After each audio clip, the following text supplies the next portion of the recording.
Muy buenos días. Estamos aquí nuevamente en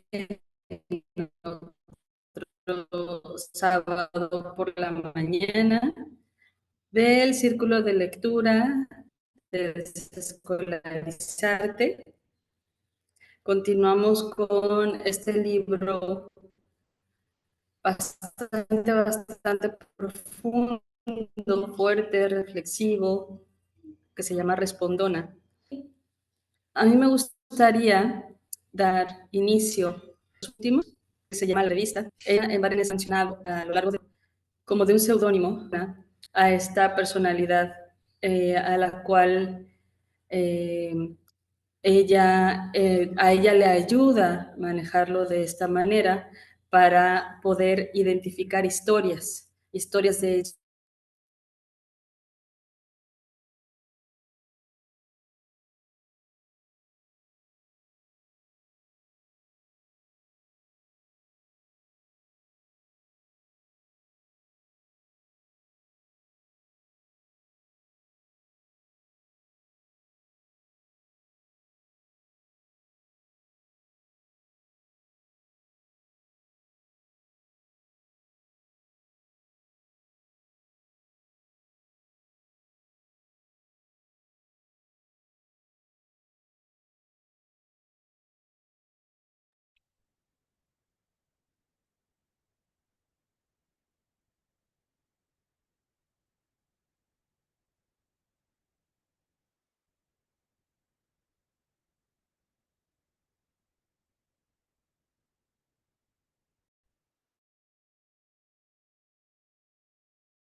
Una disculpa, una falla técnica. Ya estaba yo diciendo, ¿qué topé? ¿Qué hice? Sí, lo que pasa es que no tengo ahorita internet en casa, entonces uso el de mi celular.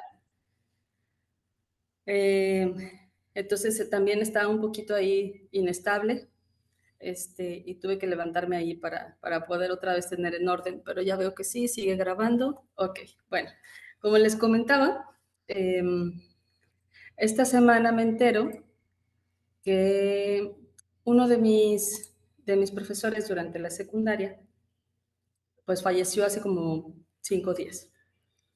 Y entonces lo recordaba y a la vez iba leyendo los comentarios, porque esa fue una publicación en Facebook, este, y iba leyendo los comentarios. Algunas de las personas que empezaron a escribir, yo les recordaba, porque fuimos compañeros de generaciones en esos momentos, o de mi hermana, que después estuvo ahí.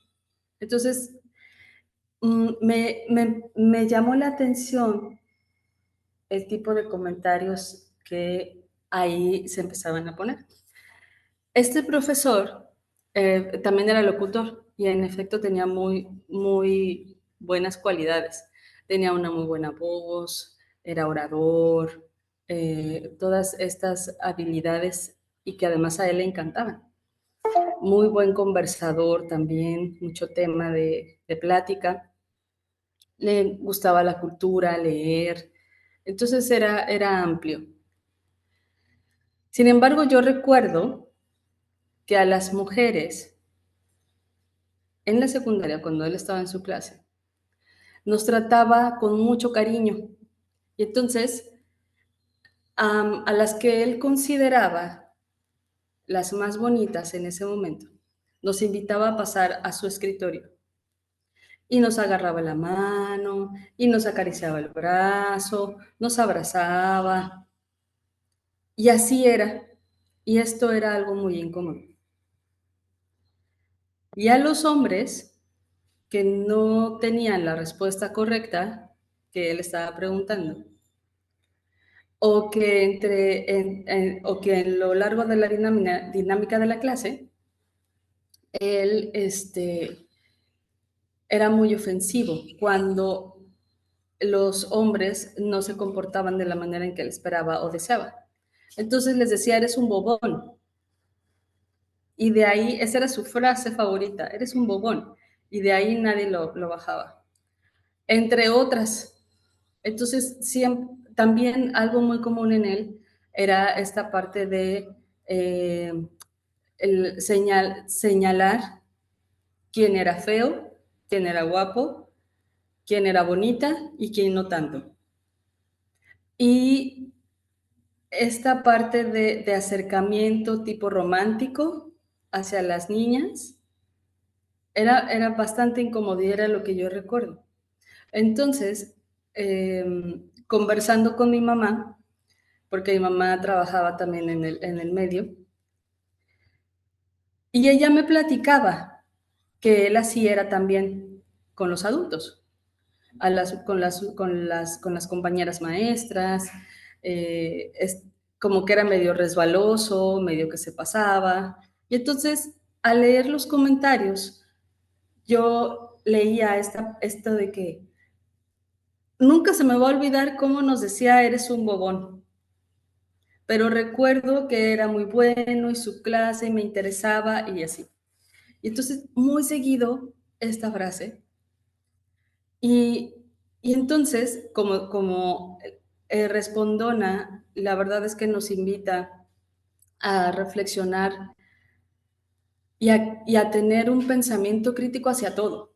Entonces, a mí lo que me hace ver es poderle poner nombre a todos esos sucesos que en algún momento lo consideramos normal.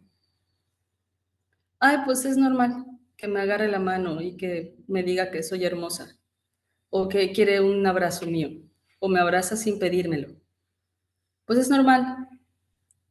Es normal que haga insultos hacia los compañeros, niños, porque somos niños a los 12 y 13 años todavía. Pero además, no lo vemos. Y esto para mí fue muy bonito que se haya presentado esta situación en esta semana, porque realmente es como este cierre, para dar el cierre de este libro, donde no necesariamente tenemos que estar en ese lugar donde está y estuvo Bell Hooks, bajo un escenario de esclavitud, de racismo, de sexismo, y todo lo que ella menciona a lo largo de su libro, porque lo vivimos, las mujeres, los hombres, todos lo vivimos, estamos inmersos todavía en una cultura que es violenta, y es lo que ella menciona. Una cultura violenta, abrimos la puerta y ahí está. Y lo que también yo reflexiono hacia mí es de, no voy a ir a violentar en contra del otro, porque si no caigo en los mismos patrones. Es cómo trato de salirme de ese círculo. Y es decir, ok, lo estoy viendo, le pongo nombre, sí es violencia de género, es sexismo, eh, también era clasista, porque cuando veía a un niño de recursos, de menos recursos, hacía comentarios. Esto se tenía que notar. Todo el mundo se tenía que enterar quién tenía menos recursos y quién tenía más. Entonces todo esto era mantenerlo en silencio porque era lo normal. Nadie le podía decir algo al profesor, ¿no? Tan importante y con todo esto que él creó de una personalidad eh, eh, que agrada. Sin embargo, vuelvo a mi reflexión y digo, bueno, si esto me llegara a tocar nuevamente, es hacerle ver a la persona que está cayendo en conductas violentas y marcar un límite respetuoso, primero conmigo misma. Si lo veo con los adultos que están alrededor de mis hijos, haría lo mismo. Primero, hacer ver que esta conducta no es aceptable para nosotros, darle las bases, ¿por qué? Es violento. Y porque no es algo que quiero normalizar ahora en mi vida. Ahora en mi vida quiero normalizar otras cosas. Un lenguaje más amable, unas conductas libres de violencia, una inteligencia emocional que me permita darle más impacto a mi propia voz para empezar a tener resultados distintos que me lleven a sentirme más plena, más autorreconocida, con una autocompasión. Y además, con una sensación de que estoy aportando a la creación de una nueva cultura, donde, donde todas esas prácticas no tengan lugar ya, simplemente así. Y nuevamente, no necesitamos estar inmersos ahí. Personalmente también viví una situación bastante incómoda y nuevamente en la escuela, porque ahí es donde suceden escenarios muy ricos en experiencias. Y una compañera que venía de un pueblo con rasgos indígenas muy marcados, sufría de maltrato, de burlas, de bullying, y ella simplemente tenía que esperar y aguantar. Los maestros no sabían cómo controlar eso, no eran capaces, no eran capaces. Eh, y estas situaciones a mí me hacían sentir muy mal, me incomodaban, me cuestionaba, no entendía por qué alguien tenía que comportarse así hacia alguien más, solo por ser como es. Y este libro de Respondona me ha hecho reflexionar mucho hacia esas memorias, hacia esas experiencias y darles un nuevo significado. Y entonces poder tener más claridad en mi presente y qué futuro quiero construir a partir de aquí, ¿no? Entonces está muy bello. Les recomiendo, ya lo tienen por ahí, todos lo tienen los que están en el grupo de WhatsApp, que se tomen su tiempo. Sí es un libro largo, sí es un libro que está pesado en algunos capítulos, pero realmente va a ser un gozo. Es un gozo conforme vamos avanzando y vamos, como nos lleva de la mano ella a revivir sus experiencias y que a la vez nos lleva a revivir las nuestras. Entonces elegí este capítulo de entrevista donde ella amplía muchísimo más eh, sus experiencias ya siendo adulta y cómo a través de estas prácticas narrativas podemos también salirnos de ese personaje y poderlo ver distinto, para que esta narrativa no sea la que domina nuestra vida, sino acompaña, ahí está, y de algo me sirvió, de algo me puede servir, mas no soy yo, no es lo que define. Este es capítulo 24. No sería exagerado decir que Gloria Watkins es objeto de gran controversia, crítica, elogio y curiosidad por parte de casi todos los sectores de la comunidad de Yale. Este año, la solicitud de matrícula en sus dos asignaturas ha duplicado o triplicado las expectativas y la conferencia que dio en la Facultad de Derecho en febrero. Y la conferencia que dio en la Facultad de Derecho en febrero atrajo a tantas personas que tuvieron que trasladarla a una sala más grande, que tampoco bastó para acomodar a todo el público. Fui alumna suya en la asignatura de literatura afroamericana el trimestre pasado y aprendí rápidamente que Gloria no es la típica profesora de Yale. Tal y como explica en esta entrevista, le gusta plantear desafíos, tanto a sí misma como a los demás. Es precisamente este desafío constante a las normas sociales aceptadas, lo que hace de Gloria Watkins una profesora que inspira, una autora de teoría feminista radical que mueve a la reflexión y un tema de conversación preferido en las sobremesas. A continuación, encontrarán la entrevista que le hice a Gloria el 24 de marzo y en la que habló de sus libros, de su conferencia en la Facultad de Derecho, titulada Queremos ser amadas y queremos ser libres. Queremos ser libres y queremos ser amadas. Y su postura en relación con las políticas de la dominación. Yvonne Silan. Yvonne y Gloria serían las iniciales YZ y GW. Yvonne. Antes has comentado que recibiste muchas críticas por no haber mencionado el lesbianismo en ¿acaso no soy yo una mujer? Bueno, creo que preguntar por qué no hablo del lesbianismo es una crítica legítima y lo cierto es que es una cuestión muy complicada. Barbara Smith y otras me han acusado de homofobia.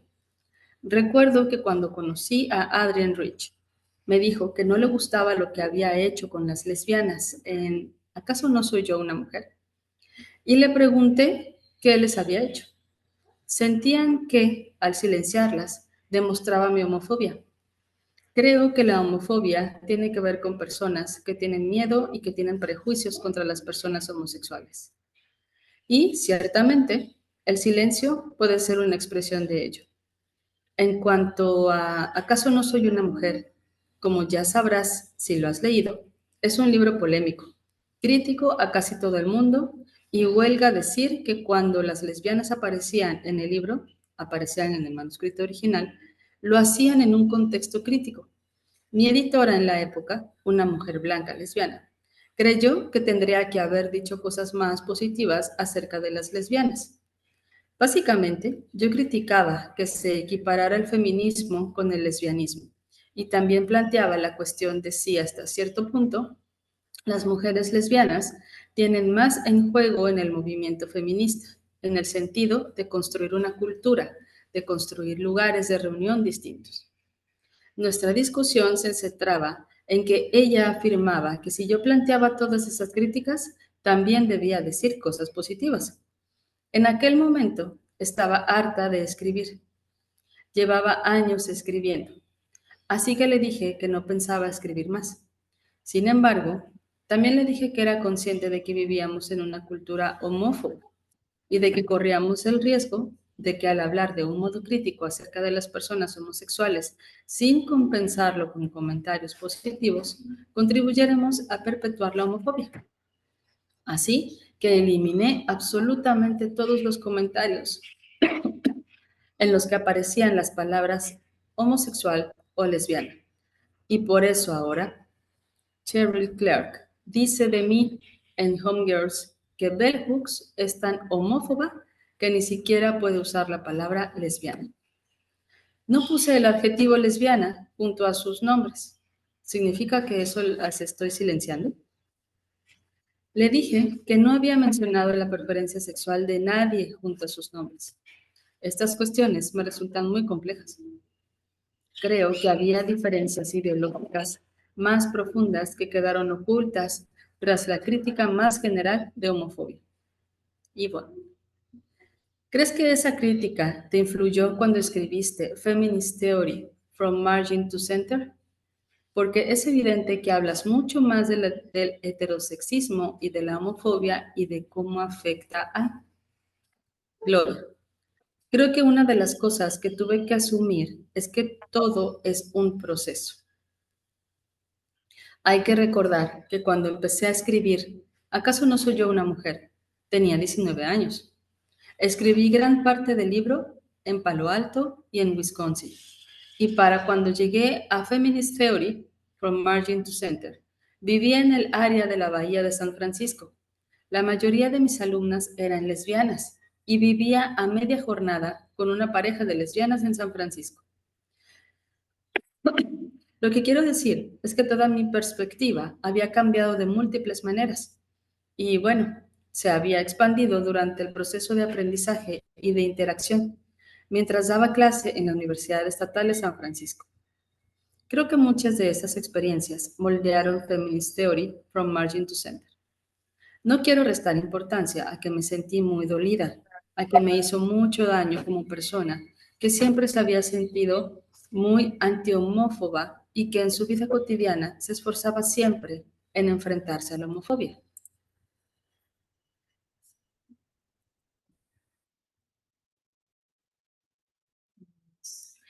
Me hundí. No olvidaré nunca que el día en que entré en una librería y vi Homegirls y fui directamente al párrafo donde Cheryl Clark me acusaba de ser tan homófoba, me sentía especialmente desanimada. Empecé a gritar y a llorar. Me dolió muchísimo que la gente pudiera hacer estas afirmaciones tan descabelladas acerca de mí como persona a partir de su análisis del libro. Creo que todos deberíamos ser muy cuidadosos antes de empezar a etiquetar a la gente, así, basándose en algo que el otro ha escrito, sobre todo algo como, ¿acaso no soy yo una mujer cuyo pecado ha sido lo que no he dicho, en lugar de lo que sí he dicho? Ni una sola de las personas que me ha criticado se ha molestado en llamarme para preguntarme por qué no hablo del lesbianismo en el libro. Y bueno, hablemos un poco de tu conferencia en la Facultad de Derecho el mes pasado. Hubo cierta hostilidad al final durante la ronda de preguntas y respuestas, y parece que hay mucha hostilidad acerca de cómo abordas la enseñanza y el material que debates. Hablaste en Margin to Center, que hablas de que una y otra vez, cuando hay hostilidad, cuando hay ira, cuando hay lágrimas, puede ser una manera efectiva de cambiar y de ayudar a otro o a uno mismo a adoptar una perspectiva nueva. ¿Provocas este tipo de confrontaciones de un modo consciente? Gloria, en absoluto. Lo que sí hay, siempre, por mi parte, es un intento consciente de cuestionar. Quiero decir, no hay un solo día en el que no me critique a mí misma y no me autoexamine para determinar si la manera como vivo, la manera como hablo y la manera como me presento es un reflejo de mi ideología política. Creo que una de las mejores lecturas de ¿acaso no soy yo una mujer?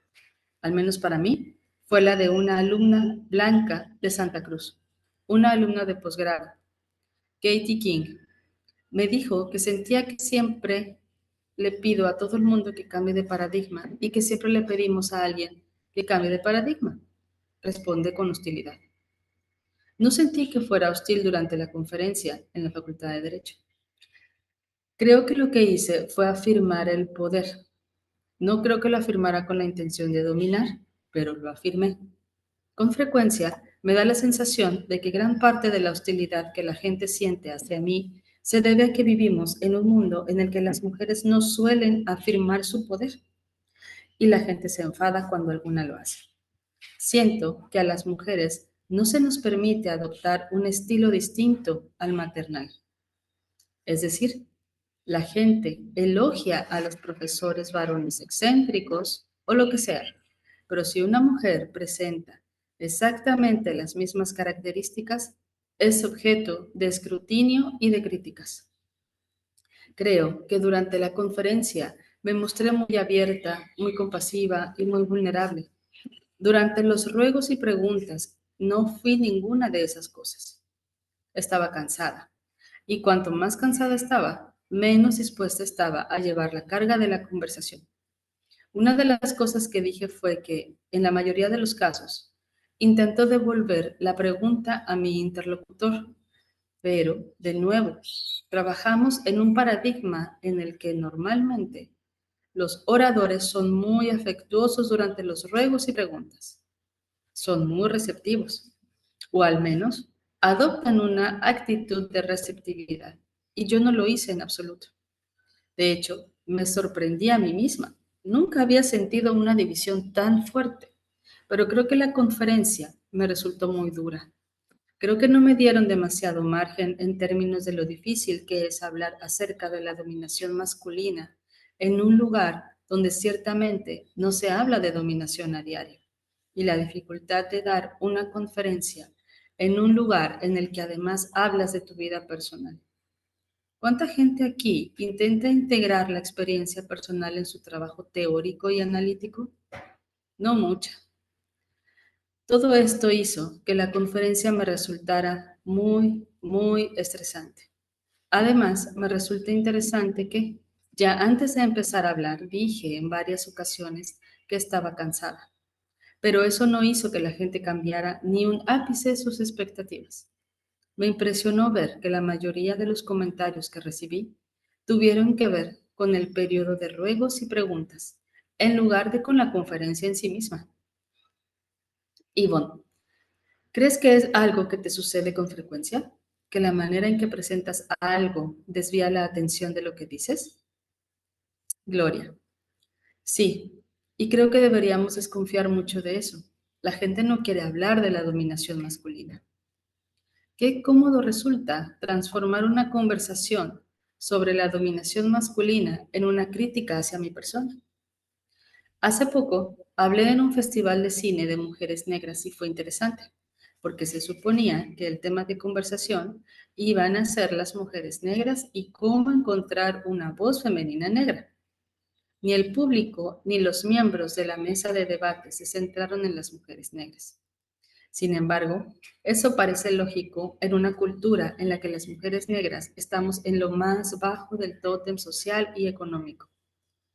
Así que tuve que decir a los presentes que debíamos dedicar unos instantes a reflexionar sobre cómo estábamos interactuando, porque cada vez que se ponía sobre la mesa el tema de las mujeres negras, pasábamos a otra cosa.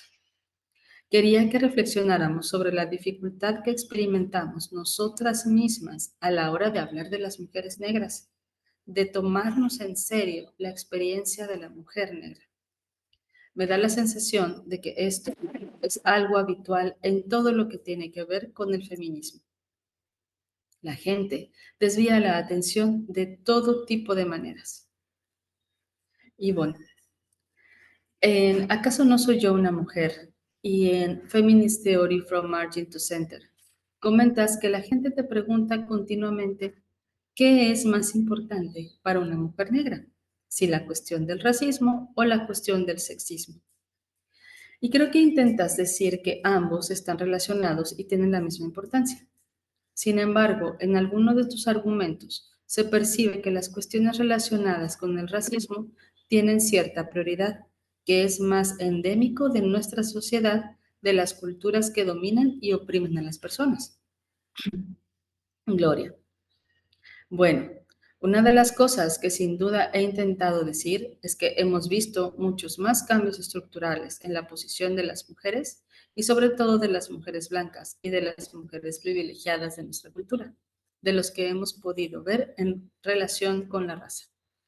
La lucha feminista no es ni de lejos tan antigua como la lucha contra el racismo en esta cultura. Creo que decir que tienen la misma importancia no significa que no haya ocasiones en las que uno es más relevante que el otro.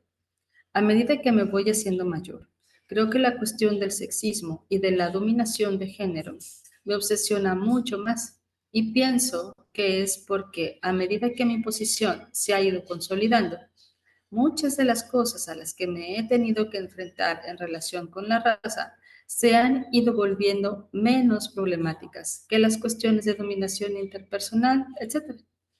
Y creo que tendríamos que estar dispuestos a aceptar la posibilidad de que un tema adquiera prioridad sobre el otro en distintos momentos de la vida.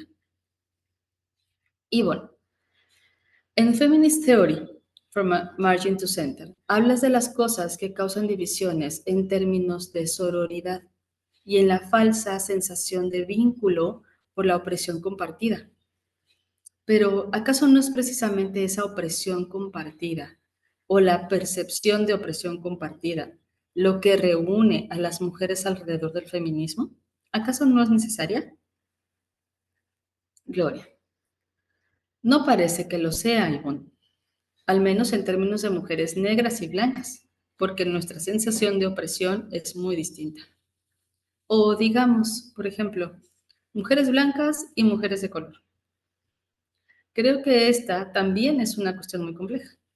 Si pienso en algunas de las sesiones de la semana pasada, en las que grupos de mujeres negras nos sentamos a hablar de cómo nos va la vida. Sentí que nos unía un vínculo por la similitud de las experiencias. Sin embargo, creo que si hubiera habido alguna mujer blanca en el grupo, la sensación de comunidad habría cambiado, porque mucho de lo que hablamos tenía que ver con la opresión tanto de sexo como de raza.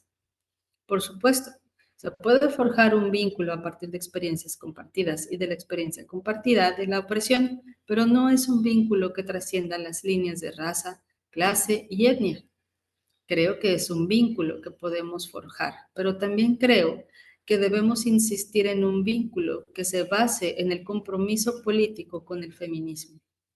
Y permíteme que te diga, después de haber salido de un contexto feminista muy potente, tanto en experiencia vital como en experiencia laboral en California, y de haber llegado aquí, donde participo en entornos no feministas, que la diferencia me resulta increíble.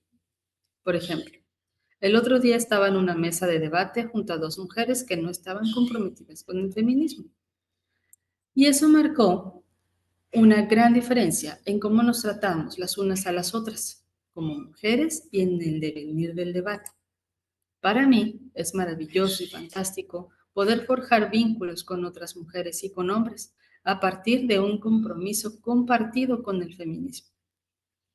Y bueno, parece que uno de los temas recurrentes en tus argumentos es que las mujeres blancas burguesas que participaron en la organización del feminismo contemporáneo, que asumieron el control del feminismo, etcétera, se implicaron en el feminismo como un medio para acceder a los privilegios exclusivos de los hombres en un sistema capitalista.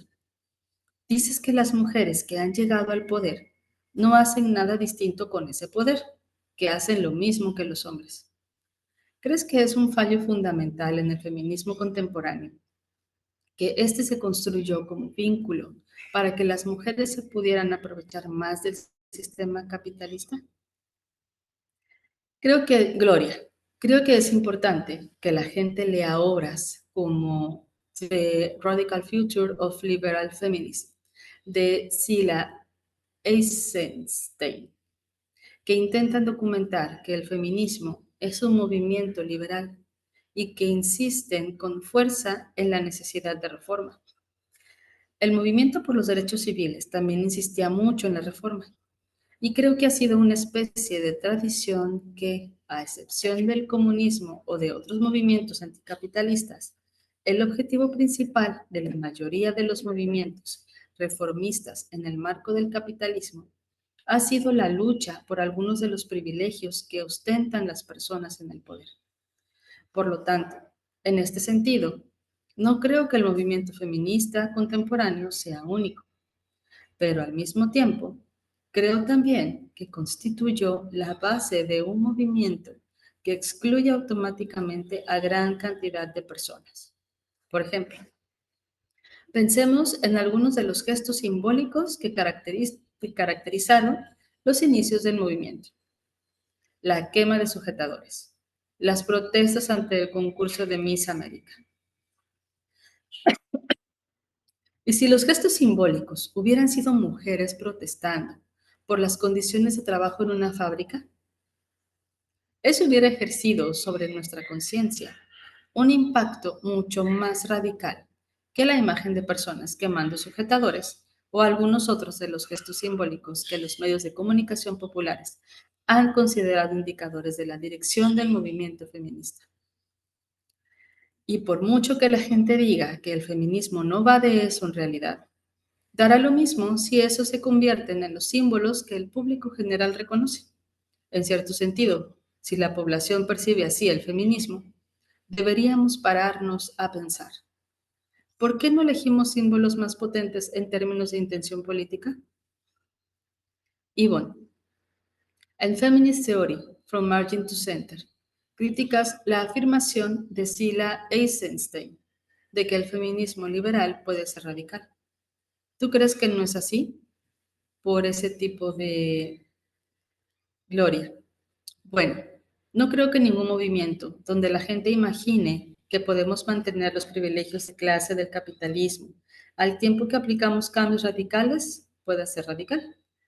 Creo que el libro de Sila contiene muchísima información útil, pero sencillamente no veo cómo estar de acuerdo con las ideas que plantea, porque en teoría, si su análisis fuera correcto, ya estaríamos presenciando esos cambios radicales.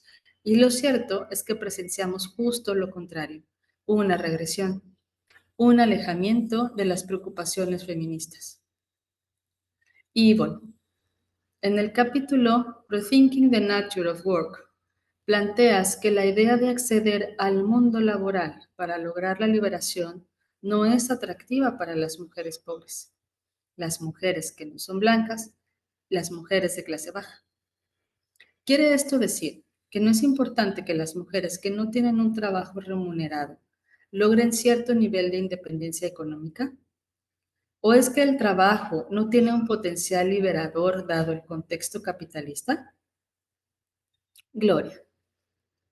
La idea principal que quería transmitir es que el trabajo no puede proporcionar independencia económica a las personas que trabajan a cambio de un salario muy bajo. Lo cierto es que cuando ganas lo justo para sobrevivir, no tienes la sensación de estar trabajando por algo que te permitirá tener cierta libertad de movimiento o de opciones materiales o de otro tipo. No tienes la sensación de que el trabajo te vaya a liberar para tener tiempo. Imagina que estás casada, que trabajas a media jornada y que te sientes oprimida en el matrimonio, pero que tu salario sumado al de tu marido te permite disfrutar de algo de tiempo libre. Tiempo para ir a comprar, para pasear por el parque, para leer. ¿Qué te podría motivar a renunciar a eso? Por oprimida, deprimida o reprimida que estés en ese matrimonio, a cambio de una situación en la que tendrías que trabajar muchas más horas semanales y carecerías de la menor flexibilidad económica o de tiempo. Hubo cierto engaño, porque en realidad gran parte del énfasis del movimiento feminista sobre el trabajo tuvo que ver con las carreras profesionales, que por naturaleza son muy distintas al tipo de trabajo de la mayoría de las personas. Si llegas al mercado laboral con un doctorado o con otras habilidades que puedas utilizar, no es lo mismo que conseguir un trabajo de 40 horas semanales por un salario muy bajo. En mi experiencia personal, después de haber trabajado durante años a cambio de salarios muy bajos, porque durante los últimos 5 o 6 años he trabajado a media jornada, es emocionante ganar ahora un salario que me permite cierta flexibilidad, donde puedo enviar algo de dinero a casa, viajar, hacer algo. Creo que sí podemos experimentar. Préstamelo. Una pausa. Ahorita voy.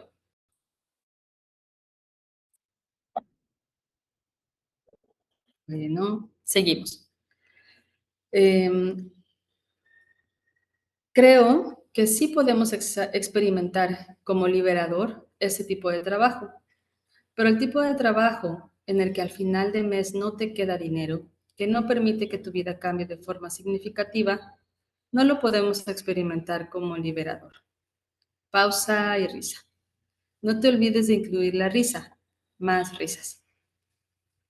Y bueno, hablas del efecto divisorio que el clasismo, el racismo y el sexismo.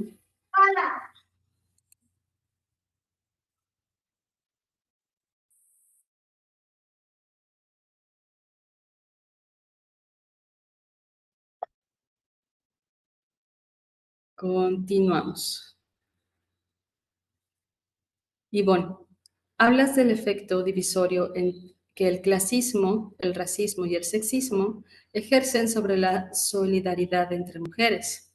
Y aunque no me quiero hacer pesada con este tema, ¿qué hay del heterosexismo? Parece que es una ausencia clamorosa. Gloria. Bueno, ya he hablado muchísimas veces de este tema. En mi opinión, el concepto de sexismo ya incluye la crítica al heterosexismo. No creo que el heterosexismo sea una categoría distinta, porque para mí es obvio que el heterosexismo es una derivada del sexismo. Es una derivada de la opresión de género. Lo que quiero decir es que cuando pienso en el sexismo como una especie de categoría general del patriarcado, tiendo a pensar que hay múltiples subcategorías, como la homofobia. Si quieres vivir en un mundo en el que como parte de tu visión sexista, los hombres y las mujeres se casen, creo que la homofobia será necesariamente uno de los modos de pensamiento que promoverás. He discutido con gente que cree firmemente que un concepto no incluye el otro, y yo creo que no hemos insistido lo suficiente en la realidad de que el heterosexismo es una dimensión clave del sexismo.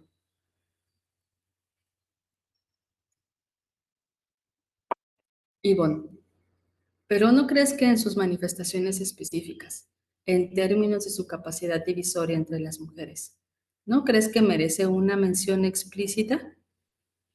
Gloria. Sí, creo que con toda seguridad hablar acerca de eso habría reforzado mis argumentos. Me gustan mucho los términos identificación femenina e identificación masculina, pero no como indicadores de preferencia sexual, sino en términos de a quién ubicamos en el centro de nuestras acciones, de nuestra identidad o como queramos llamarlo. Recuerdo una de mis clases en California, donde las alumnas se lamentaban de que no tuvieran una identidad lesbiana y algunas de ellas decían que se sentían muy mal porque creían que una feminista tan potente como yo tenía que ser lesbiana. Betty, la mujer lesbiana negra con la que vivía, decía, Gloria es una mujer que se identifica como mujer y cuyos intereses afectivos se orientan hacia el hombre.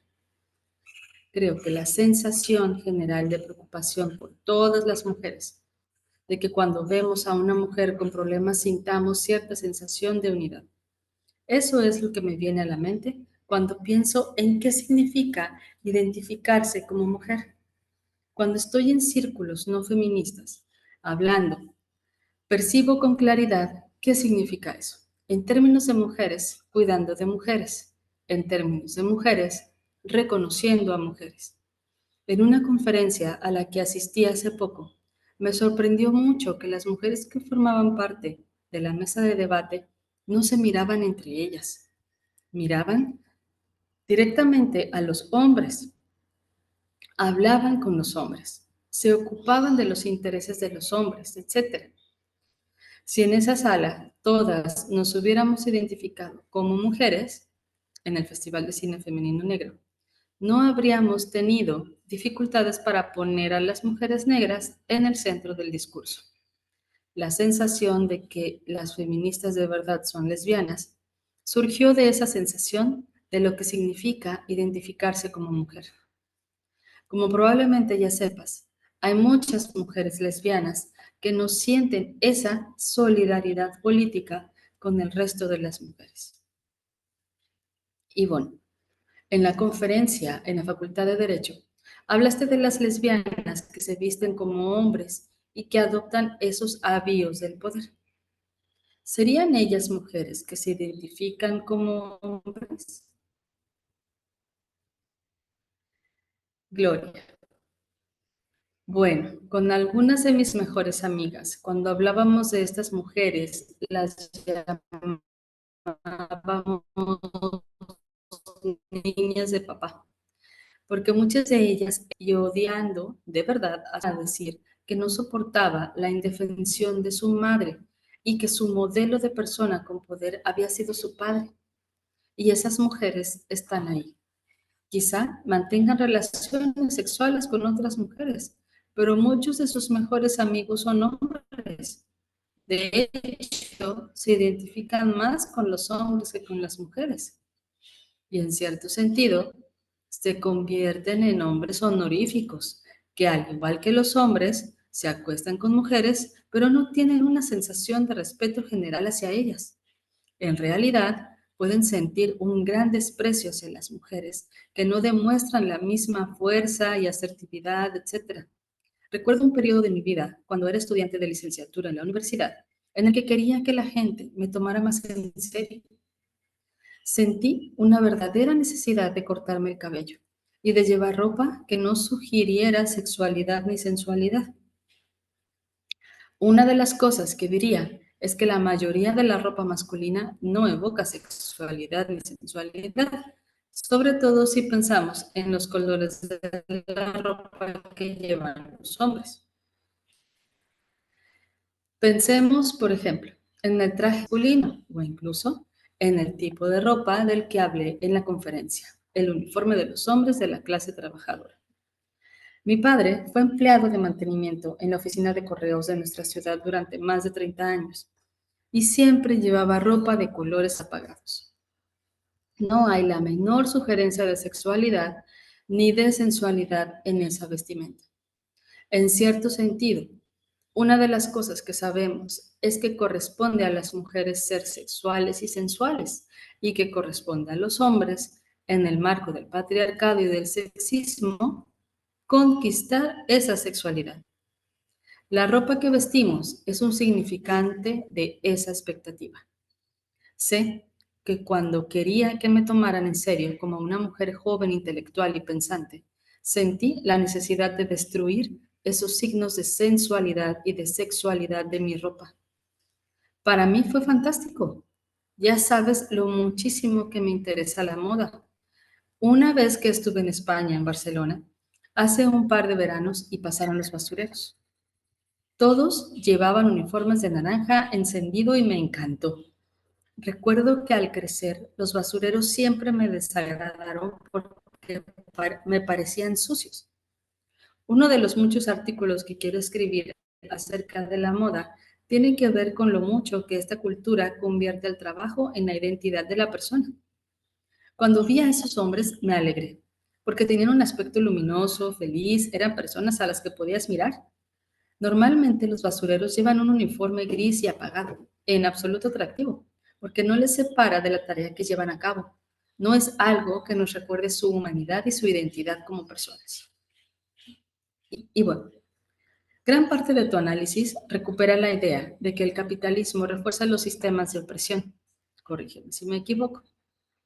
Así que, ¿hay que desmontar el capitalismo o hay que desmontar uno a uno los sistemas de opresión? Bueno, sí, iba a estar en desacuerdo contigo. Creo que gran parte de mi análisis insiste en la idea de que los sistemas de dominación están entreverados. Es lo que en ocasiones denomino política de dominación. Creo que el capitalismo no es más que una manifestación de esa política de dominación. Y también creo que cualquier forma de socialismo que dé prioridad a los valores materiales por encima de los valores humanos se puede integrar también en un sistema de dominación, por lo que no creo que el capitalismo sea el único mal y haya que eliminarlo. Pero ciertamente sí creo que es un elemento clave del sistema de dominación que hay que desmantelar. Y bueno, entonces, cuando hablas de una política de dominación, te refieres a todos esos sistemas de opresión interrelacionados, Gloria, y también al terreno ideológico que comparten, que es una creencia en la dominación y en los conceptos de superior e para mí es como una casa. Comparten los cimientos, pero los cimientos son las creencias ideológicas sobre las que se construyen los conceptos de dominación. Uno de ellos, y del que hablo con frecuencia en clase, es el dualismo metafísico occidental. Todo el concepto del bien, del mal, del demonio, del triunfo de la virtud sobre la maldad y todos esos conceptos. Y bueno, ¿y qué hay de la pregunta que te hicieron al final de la conferencia? La pregunta de Matt Hamabata, profesor de sociología. ¿Por qué querrían cambiar los hombres que tienen ellos que ganar? Bueno, lo que me irritó de verdad de esa pregunta, de hecho pasé varios días pensando en ella, es que muchas personas expresaron esta idea tan consolidada de que los hombres no cambiarán nunca. Y pensé, Podemos imaginar el desaliento de los negros durante la esclavitud si hubiéramos pensado que el sistema no cambiaría nunca, que no había nada que pudiera cambiar en cuanto a los blancos, ya fuera como grupo o a título individual. Creo que una de mis frases preferidas, una frase que repito mucho y que esa noche no mencioné porque estaba demasiado cansada, es que si no lo podemos imaginar, no lo podemos hacer realidad. Creo que es necesario que creamos que los hombres pueden cambiar y creo firmemente que hay ejemplos concretos de hombres que han cambiado. No podemos invalidar esa realidad insistiendo en que ellos no tienen nada que ganar, que no hay esperanza de que cambien nunca. Creo que en cierto sentido es muy irónico que fuera Matthew Hamabata quien me hiciera la pregunta. Para mí, el mero hecho de que un hombre así haya podido nacer en un entorno que favorecía que se identificara con las mujeres y con la lucha de las mujeres por la liberación, es un significante de la posibilidad de cambio. Y bueno, cuando hiciste la comparación con cómo ha cambiado la gente blanca, Matt continuó la pregunta diciendo que no veía que los blancos estuvieran renunciando a llevar las riendas del poder, que el patriarcado capitalista supremacista blanco permanece intacto. Gloria, sí, es cierto, pero no creo que eso signifique que debamos dejar de resistirnos al sistema ni renunciar a la esperanza de que cambie o de que lo cambiemos, si es que no cambia por iniciativa propia. Y no creo que tengamos que entender el cambio necesariamente como que las personas privilegiadas renuncien al privilegio. Quizá el cambio sea que las personas que no participan del privilegio se lo arrebaten a quienes lo ostentan. Lo vemos en luchas revolucionarias todo el planeta. Vemos el compromiso por parte de los pueblos oprimidos, ciertamente en lugares como Nicaragua o El Salvador, para hacer que la vida de las personas privilegiadas de los opresores sea muy distinta, sea muy difícil. Sin embargo, en la conferencia decía que hay hombres que sufren y creo que el cambio feminista podría ser una manera de poner fin a ese dolor. Ahora, que los hombres decidan hacerlo o no es otra cosa. Creo que soy muy pesimista al respecto. De todos modos, sigo pensando en que debemos insistir en ello como un espacio y un lugar para el cambio. Y completamente de acuerdo con la frase que ella dice que si no lo podemos imaginar, no lo podemos hacer realidad. Si lo imaginamos, lo creamos. Y siento que es una frase bastante poderosa, verdadera, y que aplica para todas las áreas de nuestra vida, individual y en colectivo como humanidad. Pues llegamos al final del capítulo. Marcelo, ¿te gustaría compartir algo? Y ya damos cierre a la sesión de hoy.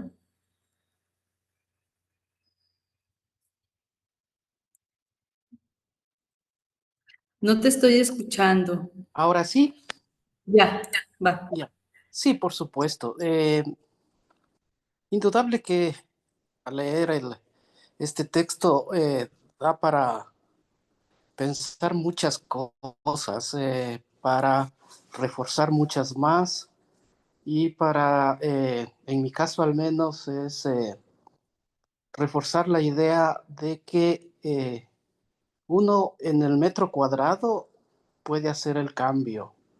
Esperar que el sistema haga el cambio para hacerlo individualmente es ilusorio realmente. Entonces, individualmente debemos interiorizar la idea de que eh, todos somos seres humanos, independientemente de colores de piel, de religiones, de profesiones, de nivel económico o lo que sea. Y realmente debemos intentar, como digo, en nuestro metro cuadrado, hacer la diferencia. Eh, si es que eventualmente quienes nos rodean se contagian de eso, enhorabuena, pero si no es así, no por el hecho de que la mayoría no lo haga, uno debe dejar de hacerlo, más bien al contrario. Eh, las ovejas negras son las que realmente hacemos la diferencia, me parece, en general. Y cada, este tipo de textos, indudable que también hay que considerarlos en base a el medio en que se los escribió, de quién los escribió y todo lo demás, eh, e intentar, si es posible, eh, conocer más de nuestro medio también, quienes escriben o eh, piensan o estructuran otra forma de ver la vida, ¿no? Eh, porque indudable que donde ti, donde mí, sí existen más personas que quieren hacer el cambio y probablemente no encuentran el cómo simplemente.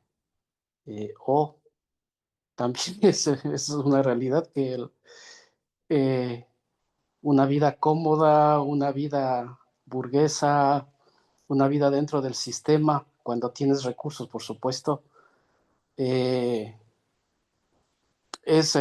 insisto, es bien cómoda. Entonces, no, si no existe la reflexión, si no existe el análisis, la convicción de que mi tranquilidad o mi comodidad es producto de que millones de personas, la mayoría de los seres humanos que habitamos el planeta, mi comodidad ha perjudicado a esas otras personas. Entonces, cuando ya analizas desde ese punto de vista, realmente ya hay que hacer las cosas de otra forma, hay que ya, si bien es cierto, dentro del metro cuadrado intentamos hacer las cosas razonablemente y con respeto, a la vez también eh, si debemos sacar el pie de nuestro metro cuadrado e intentar generar el cambio en nuestro medio, ¿no?